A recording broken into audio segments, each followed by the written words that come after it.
Sean muy bienvenidos todas y todos que están siguiendo este curso de Historia de Roma Antigua. Esta sería nuestra tercera videoclase y la vamos a dedicar a las guerras púnicas, es decir, las guerras entre Roma y Cartago.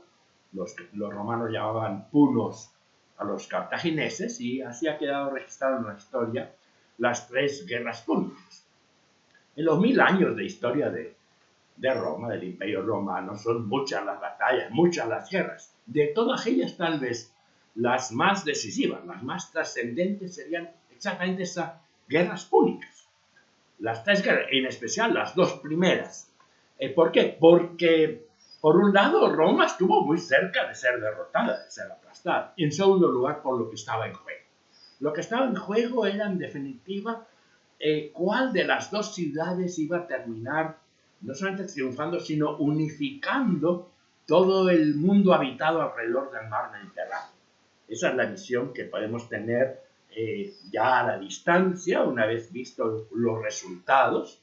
En definitiva, el Imperio Romano viene a ser la unificación de una extensa zona alrededor del mar Mediterráneo. Mediterráneo, la palabra significa en mitad de la tierra conocida. Los romanos llamaron Mare Nostrum.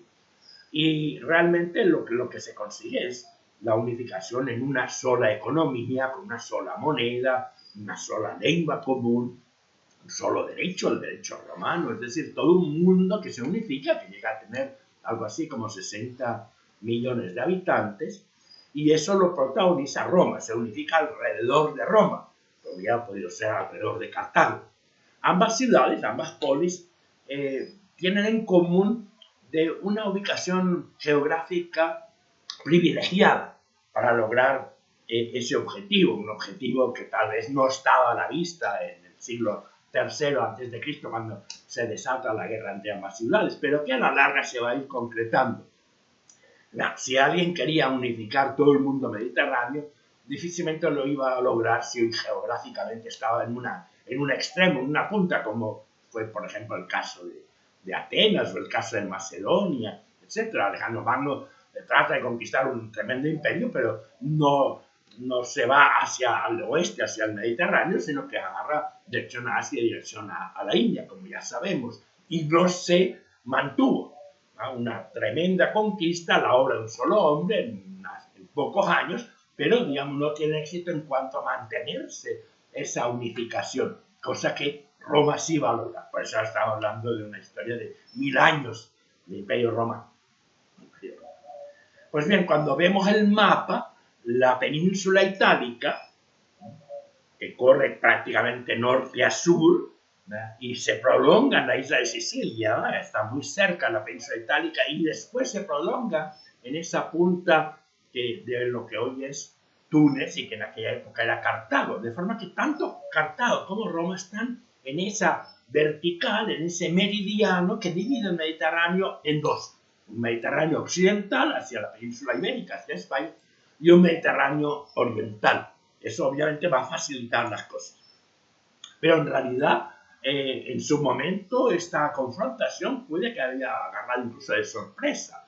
¿En qué sentido? Porque Cartago y Roma no habían sido enemigas. Es al revés. Desde el 500 y pico antes de Cristo, ya desde el siglo VI, había habido tratados, no de amistad, pero sí tratados de paz, tratados de no confrontación.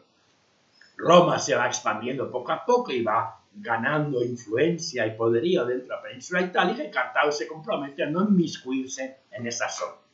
Y Roma, por su parte, a no entrar en problemas dentro de lo que es Sicilia o la costa norte de África o el mar Mediterráneo, que es la zona de influencia, la zona de hegemonía de Cartago. Las cosas van a cambiar poco después de las batallas contra Pirro, de esas guerras pírricas, donde Pirro de alguna forma convierte en aliado a estos no beligerantes Cartago y Roma, porque después de estar batallando contra los romanos al sur de Italia, va a invadir Sicilia y ahí se va a confrontar con los cartagineses, de forma que de alguna forma han quedado prácticamente como aliados. Incluso cómo enfrentar a los elefantes de guerra, los cartagineses les han pasado un poco de datos, de información a los romanos. En la tercera guerra, la tercera batalla, donde gana Pirro, ya los romanos consiguen neutralizar en buena medida esa arma estratégica, en parte gracias a la poder cantar.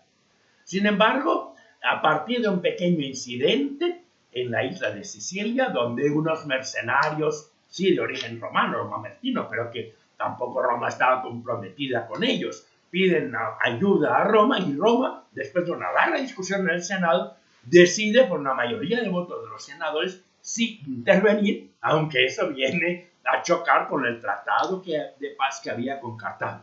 Y los cartagineses sí lo van a ver, es una violación flagrante del tratado. A los romanos, digamos, desde el punto de vista cartaginés, no se les ha perdido nada en Sicilia, y por lo tanto esa voluntad de intervenir militarmente en Sicilia es una forma de entrar en choque, a un desafío hacia el poderío cartaginés. De forma que se va a precipitar esa confrontación entre, para la época, dos grandes potencias. Roma es una gran potencia militar en tierra, las legiones romanas han demostrado ser prácticamente invencibles en el combate terrestre, mientras que Cartago es una gran potencia naval, una potencia marítima, la más poderosa en todo el mar Mediterráneo. Por lo tanto, ambos ejércitos tienen características muy diferentes. Roma tiene también grandes generales, pero también los tiene Cartago. Y de hecho esa larga primera guerra púnica, que se va a alargar por 23 años, el general Amílcar Barca pues va a sufrir derrota y va a tener también grandes victorias. Por más de 2 años va a estar asolando la costa itálica, puesto que están utilizando esa preponderancia de su fuerza naval para ir a atacar la retaguardia, incluso en las proximidades de Roma, ¿verdad? Es una guerra que tiene altibajos, ¿verdad? Y finalmente sí, Roma consigue el triunfo, principalmente porque han logrado también ellos desarrollar su flota de guerra, desarrollar sus barcos de guerra, y no para transporte, sino para el enfrentamiento naval. Lo han hecho después de haber conquistado una nave cartaginesa y haber de alguna forma copiado el diseño, y poco a poco van también a obtener ciertas destrezas marinas, a tener sus propios marineros, etc. También gracias a esa característica, en el fondo democrática de Roma, después de las batallas y en las asambleas militares, los soldados tienen derecho a opinar, a dar ideas, a hacer críticas, a hacer su propio balance, ¿verdad? Ya en el combate no prima el verticalismo, pero hay siempre un momento en el cual todos pueden participar. Claro, es un ejército de soldados ciudadanos. A diferencia de Cartago, es un ejército de mercenarios, principalmente mercenarios. O sea, soldados profesionales, sí, pero que de alguna forma se alquilan y hoy pelean para una ciudad, mañana pueden pelear por otra. Alguien anónimo, un soldado, da la idea de convertir la batalla naval, donde los barcos chocaban uno contra otro, era muy importante la maniobrabilidad para poder embestir con el espolón al barco enemigo y hacer una vía de agua que precipitaba que se hundiera.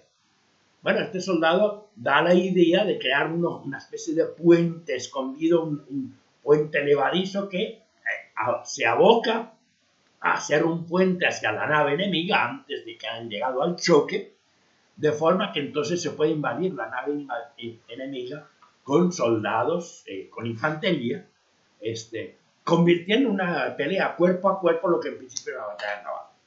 Gracias a eso es que los romanos van a empezar a tener sus primeras victorias navales, a desarrollar su propia flota, y finalmente es un triunfo muy importante para Roma. De ahí viene también ese dicho romano, ¡ay de los vencidos! Porque sí, una vez derrotada Cartago, quien impone las condiciones va a ser Roma, y va a ser condición muy abusiva, buscando justamente que Cartago no pueda rehacerse y que quede siempre sometida a la hegemonía romana. Va a perder Cartago Sicilia en manos de Roma, que pasa a ser dominada por Roma, le impone el pago de unas cantidades muy fuertes que Cartago no tiene la disponibilidad suficiente para poder pagar todo, va a quedar endeudado un montón de años, y además va a quedar mal con sus propios mercenarios, los cuales le está debiendo una suma importante y que no tiene con qué pagarles, de forma que va a haber una rebelión que va a durar más de 2 años. de su propio ejército mercenario. Le va a costar bastante a Amílcar Barca lograr sofocar esa rebelión de los mercenarios al servicio de Cartago. Y finalmente, ese distanciamiento entre los mercenarios al servicio de Cartago y el propio Senado cartaginés va a provocar que en un momento dado Córcega y Cerdeña, que estaban en manos de los cartagineses, pues los propios mercenarios piden ayuda a Roma y va a Roma a dominar también esas islas.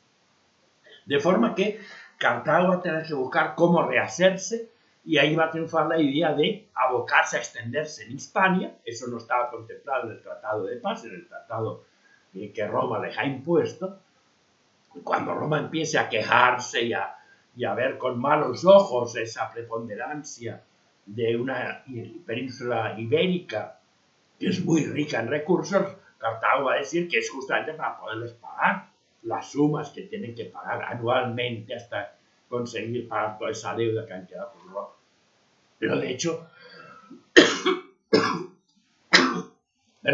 lo que va a venir es justamente este reforzamiento en un principio económico de los cartagineses en Hispania y después poco a poco también la posibilidad de poder estar reclutando dentro de la población celtíbera que hay en España para su propio ejército.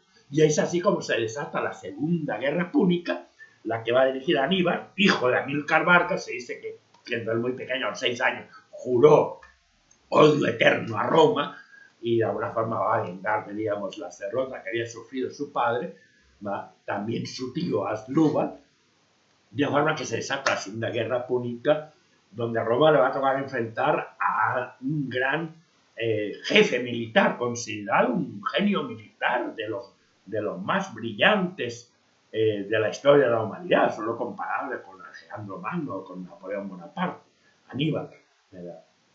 Va a ser esa epopeya de invadir la península itálica, cruzando no por mar, como se temían los romanos, sino cruzando por tierra, una empresa casi imposible, cruzando los Alpes, incluso en un periodo de invierno.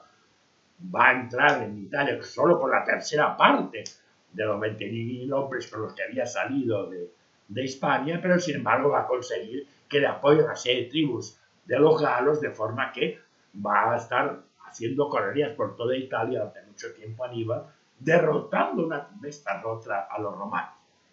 Pero finalmente el triunfo, no vamos a ver ahorita son detalles, pero las claves de ese triunfo frente a Aníbal va a ser sobre todo la capacidad política de Italia. Roma va a conseguir que la gran mayoría de sus aliados itálicos, latinos, etc., no rompan la alianza. Va a ser muy excepcional los pueblos itálicos que se suman a Aníbal. Entonces va a quedar siempre pendiente de no poder reforzar su ejército y al final la estrategia de atacarlo en España para impedir que lleguen refuerzos y finalmente desembarcar en Cartago, que le da la orden a Aníbal que regrese para defender. Entonces la derrota en la Segunda Guerra Púnica es fatal ya para Cartago. Solamente va a quedar la excusa que va a buscar Roma en una tercera guerra para destruir totalmente esa ciudad, ese gran peligro que habían tenido con Cartago. Y es así como surge Roma como la hegemonía en el mundo conocido de la época. Bueno, pues nos quedamos hasta aquí. Ha sido un gusto. Hasta una próxima.